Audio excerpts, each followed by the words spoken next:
Ma première recommandation, c'est la trilogie d'Éric Plamondon aux éditions Cartani. Dans Hollywood, Hongrie Hollywood Express, Plamondon nous raconte la vie de Johnny Weissmuller, le premier Tarzan à la télé. Un Hongrois qui est arrivé à Hollywood. Et à travers cette vie-là, il a vécu de 1904 à 1984. Et on traverse le siècle aussi. Ce qui est intéressant de Plamondon, dans chacun des livres, ça va être comme ça, il nous situe l'époque. Il part d'anecdotes de Johnny Weissmuller, de sa vie. Et là, il nous raconte un peu toute l'époque aussi. Et c'est ça qui est fascinant dans ses romans. C'est une grande partie du 20e siècle qui s'anime, des exploits sportifs à l'underground littéraire, de la gloire cinématographique aux déclins obscurs. La suite, qui n'est pas vraiment une suite, c'est fermé. Chacun des livres est fermé, mais c'est une trilogie. Dans Mayonnaise, Gabriel Rivage, qui est son personnage, nous raconte le destin de Richard Brautigan. C'est un des écrivains importants de la Beat Generation. Donc, Gabriel Rivage, arpente à nouveau la côte ouest américaine. On passe par l'Oregon, où Brautigan a grandi, et par San Francisco, il devient écrivain. Là aussi, on croise la grande et la petite histoire de cette époque-là.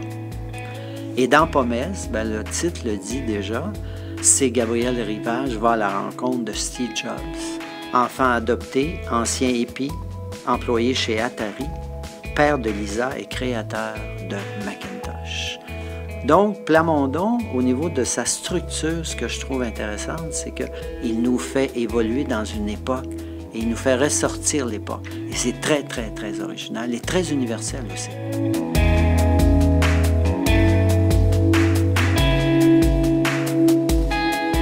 Dans un tout autre registre, deux récits écrits par des poétesses. Le premier, c'est l'album multicolore de Louise Dupré. L'album multicolore, c'est d'abord une boîte de chocolat Laura Secord, remplie de photos, qui devient un bel album de photos que la mère de l'auteur lui remet un peu avant sa mort.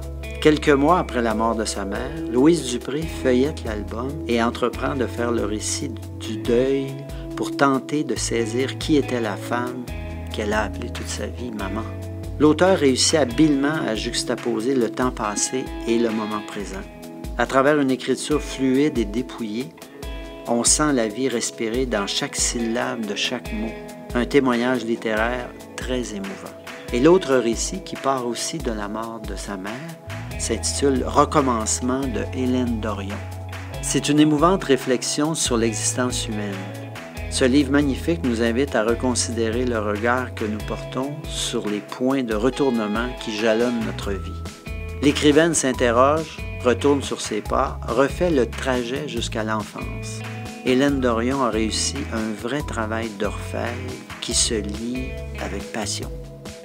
Et finalement, deux romans que je recommande qui sont vraiment des découvertes importantes que j'ai faites cette année d'ailleurs.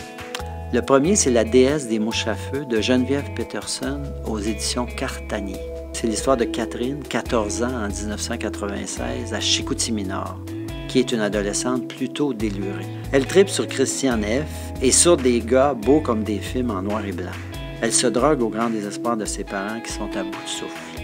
Mais ce qui fascine dans ce roman, c'est l'originalité de la langue utilisée. Un peu à la manière de Louis-Ferdinand Céline dans Voyage au bout de la nuit. Un roman coup de poing qu'on ne peut abandonner une fois commencé. Et dans la même veine que La déesse des mouches à feu, Jeanne chez les autres, aux éditions Tête Première. Au milieu des criminels, des danseuses à gogo, des ivrognes, des perdus, des suicidés et des pédophiles, naît Jeanne Fournier. Nous sommes sur le plateau Mont-Royal, dans les années 70, chez les descendants des personnages de Michel Tremblay. Tout y passe. Sa vie familiale disjonctée, ses modèles parfois douteux, son séjour au centre d'accueil. Jeanne chez les autres, c'est une série de tableaux qui dressent avec affection et sans concession le portrait d'une famille parfaitement dysfonctionnelle.